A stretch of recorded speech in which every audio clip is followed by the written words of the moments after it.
अच्छा,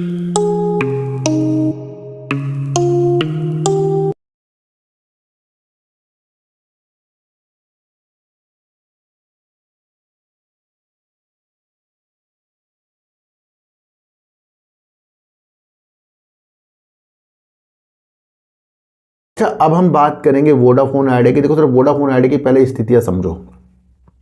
सरकार ने 49% की हिस्सेदारी ले रखी, कितने रुपए में? 10 रुपए में, और शेयर 10 से ऊपर है। एफपीओ कितने में आया था वोडाफोन आइडिया का? 11 रुपए में, अब शेयर उससे भी ऊपर है। तो यानी कि सरकार बड़ा कदम, एफपीओ बड़ा कदम, दोनों के प्राइस से ऊपर है।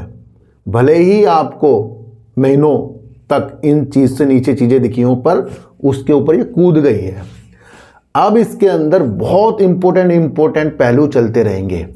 जहां राहत वाली स्थितियां हमारे सामने आई थी, तो वहां विश्लेषक ये कह रहे थे कि इनको स्पेक्ट्रम जो बकाया है उसका भी इनको हर वर्ष, वित्तीय वर्ष में, भैया कभी 2.5, कभी इस तरह बता रहा हूं, कभी 15,000 करोड़, 2,500 करोड़, 15,000 करोड़, या इस तरीके से आगे 25 या 27,000 करोड़ देने पड़ेंगे। तो यानी कि एक इनके पास ये भी टेंशन है कि राहत तो मिल गई उसके अंदर 15 सालों की, पर ये भी जो बकाया है स्पेक्ट्रम का, ये भी बहुत जरूरी है। तो इस पर भी न्यूज आई है, तो आपको ये भी समझ कर चलना पड़ेगा। तो एक न्यूज आई है, जो एक ब्रोकरेज फर्म है, ग्लोबल ब्रोकरेज फर्म है सिटी, उसने इसके टारगेट 33% ऊपर के दे दिए हैं, और करीब करीब उनको 15 रुपए तक का टारगेट वोडाफोन आइडिया का उन्होंने दिया है। और ये वही ब्रोकरेज फर्म है जिन्होंने पहले भी वोडाफोन आइडिया के टारगेट काफ़ी ऊपर के दिए थे, पर वहाँ से शेयर प्राइस नीचे के आ गया। सोचने वाली ये बात है कि जब न्यूज में इतनी बड़ी बड़ी बात लिखी हो, पहले पढ़ के सुना दूँ। तो 11 वाले शेयर में आ सकती है 33% की तूफानी तेजी, सरकार से मिली मदद, करेगी संजीवनी का काम, एक्सपर्ट्स ने कहा लगा दो पैसा।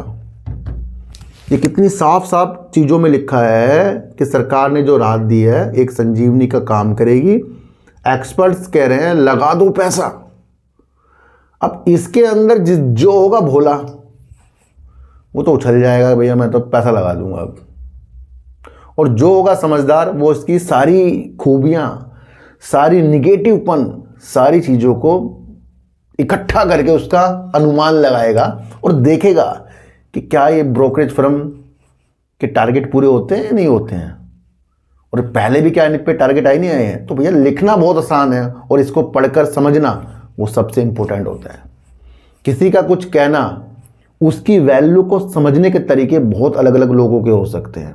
कुछ लोग उस चीज़ को भापते हैं कि कहाँ मुझे खुद को फंसाना या बचाना है, कुछ लोग सिर्फ इसको भापते हैं मैं तो पैसा कमाऊंगा।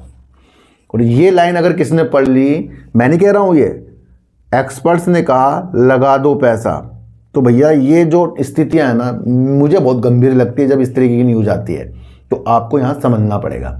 सिटी कह रहा है कि 33% का उछाल है और 15% तक का, ये जो है 15 रुपये तक का ये शेयर जा सकता है। क्यों कह रहा है?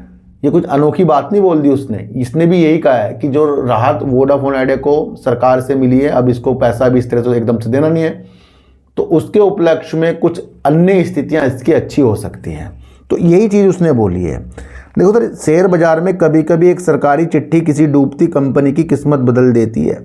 टेलीकॉम सेक्टर की दिग्गज कंपनी वोडाफोन आइडिया के साथ भी कुछ ऐसा ही होता दिख रहा है। काफ़ी समय से मुश्किलों का सामना कर रही इस कंपनी को भारत सरकार से एक ऐसी संजीवनी मिली है जिसने निवेशकों और बड़े मार्केट एक्सपर्ट्स के चेहरे पर चमक ला दी है। दिग्गज ग्लोबल ब्रोकरेज फर्म सिटी ने तो इस पर दाव लगाने की सलाह दे दी है। चलिए समझते हैं कि आखिर इस 11 रुपये 26 पैसे वाले शेयर में अचानक ऐसा क्या बदलाव किया गया कि अब इसमें 33% तेजी की बात हो रही है।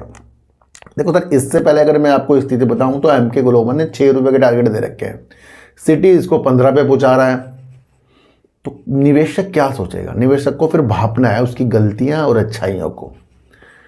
देखो सर, अगर सरकार वाली नीतियों वाली चीज़ें सिटी को इतने दिनों बाद समझ आई और उसने 15 के टारगेट दिए, तो ये न्यूज़ तो पुरानी हो गई है। तो अभी तक तो आपको इसका शेयर 15 से ऊपर देखने को मिलना चाहिए था। ये न्यूज़ पुरानी है और इसके ऊपर टारगेट 15 के आ रहे हैं। सबसे पहले तो आपको ये भी समझ कर चलना पड़ेगा। तो कहीं ना कहीं हमें बाजार में कोई गुमराह नहीं कर रहा है, बाजार में तो लिखा लिख के चीज़ें आ रही है, हम खुद उसको समझकर गुमराह हो रहे हैं। क्योंकि ये न्यूज़ पे अगर ये 15 रुपये के टारगेट आ रहे हैं तो ये तो न्यूज़ तो भैया काफ़ी पुरानी है, तो उस हिसाब से तो फिर इसका शेयर काफ़ी ऊपर होता। तो भैया बहुत सारी चीज़ें हो सकती हैं, आप समझ कर चलना। अच्छा, बैंकों को क्या है, बैंकों को इसको लोन देना है, और वो लोन कब देगी, जब कुछ स्थितियां अच्छी हो जाएं। वोडाफोन आइडिया को सरकार से राहत मिल गई है, अब इसकी समीक्षा जो है बैंक करेंगे और देखेंगे कि भैया उसको फंडिंग किस हिसाब से करनी है। क्योंकि वोडाफोन आइडिया अपनी उसे कितनी चीज़ों पैसों की ज़रूरत है, या वो अपनी अलग अलग नीतियाँ, अपने आगे का व्यू बैंकों को बताएगा। जब बैंक इस चीज़ से संतुष्ट हो जाएंगे कि हाँ वोडाफोन आइडिया की जो रणनीतियाँ है, ये चीज़ है, वो चीज़ है, तब फंडिंग की बात भी हो सकती है। इस तरीके की न्यूज़ आ रही है। एजीआर में राहत के बाद बैंक वोडाफोन आइडिया की फंडिंग योजना की समीक्षा करेगा, यानी समीक्षा करेगा, मैंने आपको पहले कहा ना। बैंकरों ने कहा कि इस फैसले से कंपनी की देनदारी का स्वरूप बदल गया है और नई फंडिंग पर विचार करने के लिए इसकी वित्तीय जरूरतें और भविष्य की व्यवसायिक योजना के बारे में स्पष्ट बेहद जरूरी है। मैं आपको कह रहा हूँ ना कि इसके कितने पैसों की जरूरत है और आगे की स्पष्टता बताएगा, तब जाकर वो समीक्षा करेंगे और फिर देखेंगे कि भैया कितना उनको फंडिंग इनको करनी है।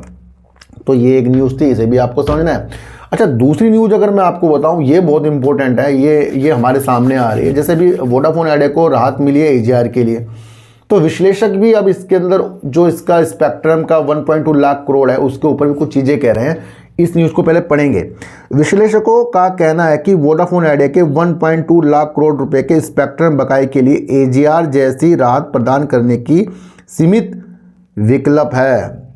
यानी कि विश्लेषक ये कह रहे हैं जिस तरीके से राहत इनको एजीआर पर मिल गई, अब स्पेक्ट्रम क्या भी बकाया है, तो उसके लिए सरकार से सीमित विकल्प हो सकते हैं, ज़्यादा नहीं, मतलब कुछ कम हो सकते हैं। विश्लेषक ये सोच रहे हैं क्योंकि बिना सहायता के वोडाफोन आइडिया का आगे सर्वाइव करना देखो मुश्किल है, क्योंकि 2 लाख करोड़ रुपए तक का कंपनी के अंदर कर्जा है, 1.2 लाख करोड़ रुपए अभी बकाया देना है, और फिर उसके बाद जिस तरीके से स्पेक्ट्रम का पैसा इनको देना है वो आपको समझना पड़ेगा, और फिर 15 साल फिर इनको स्थितियाँ चाहिए। तो पहले कंपनी को अपने पे बहुत काम करना पड़ेगा, 5G जल्दी से जल्दी विस्तार करना पड़ेगा।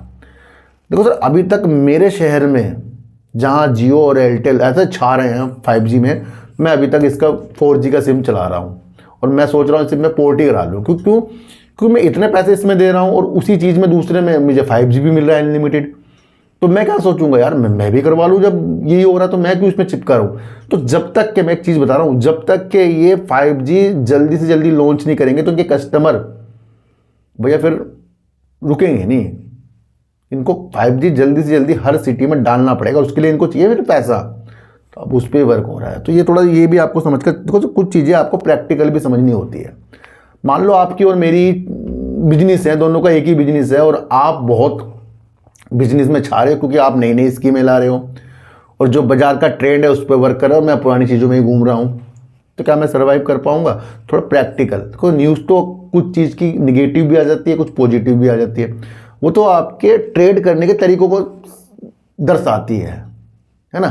क्योंकि अच्छी न्यूज़ से पैसा आता है, बेकार न्यूज़ से पैसा निकल जाता है। अब इन दोनों अवधि को आपको समझना होता है, पर प्रैक्टिकल जो चीज़ होती है वो आपको बहुत आगे तक ले जाएगी। कि मतलब एक आपको कुछ चीज़ें एक स्थान से दूसरे स्थान, अगर किसी नाव में जाना है और आपको दिख रहा है कि एक नाव जर्जर अवस्था में है, फिर वो तब भी वो काम कर रही है, पर एक बहुत अच्छी है, उसके अंदर सब सेफ्टी है, सब कुछ है, तो आप किस में जाना पसंद करोगे। इतनी सी आपको एक प्रैक्टिकल चीज़ समझनी पड़ती है ना, तो उस पर बाजार चलता है। देखो जैसे मैंने अभी आपको बताया 1.22 लाख करोड़ रुपए का स्पेक्ट्रम बकाया भी है, और अगर हम चीज़ों को समझे तो वित्त वर्ष 2026 के अंत में 2500 करोड़ रुपए, वित्त वर्ष 27 के अंत में 7000 करोड़ रुपए, वित्त वर्ष 28 के अंत में, यानी आपको पहले बता चुका हूँ ये 15000 करोड़ रुपए, और 29 से वित्त वर्ष 32 के बीच में लगभग 27000 करोड़ रुपए इस बकाये के भी देने हैं। तो ये भी आप समझ कर चल सकते हैं। यहाँ वोडाफोन आइडिया के अंदर अब तीन न्यूज़ आ गई, जहाँ एक सिटी के तो टारगेट आ गए 15 के, उसे आपको समझना है। दूसरा टारगेट आ गया भैया एजीआर जैसी राहत वाली स्थितियाँ आ गई है, क्या स्पेक्ट्रम में दे सकते, वो सीमित हो सकता है। बैंक क्या कह रहे हैं, बैंक समीक्षा करेंगे राहत देख के भैया कि क्या वोडाफोन आइडिया की आगे की नीतियाँ हैं, क्या क्या चीज़ें, क्योंकि पैसा तो भैया बैंक से भी चाहिए ना इनको। चौथी न्यूज आ गई है कि 1.2 लाख करोड़ रुपए जो इनको देने भी हैं इस तरह से, जिसके अंदर वित्त वर्ष में इतने पैसे, तो वो भी आपको सारी समझ कर चलना पड़ेगा। तो एक शेयर है, न्यूज बहुत सारी है, कौन सी न्यूज कब क्लिक हो जाए वो हम कह नहीं सकते, इसलिए आपको बहुत सोच समझ कर बाजार के अंदर स्थिति को देखना है। मेरा माध्यम सिर्फ बाजार की न्यूज को आपको अलग अलग ढंग से समझाने का है, कोई खरीदवाने का नहीं है। मैं भी आपको कह सकता था कि सिटी ने इस तरह से कहा है और एक्सपर्ट कहे लगा दो पैसा, तो भैया अगर जो बाजार के अंदर नादान बच्चा होगा वो तो आपको वैसी बात बताएगा, यहाँ तक जाएगा वहाँ तक जाएगा, भूल जाओ इस नीतियों को।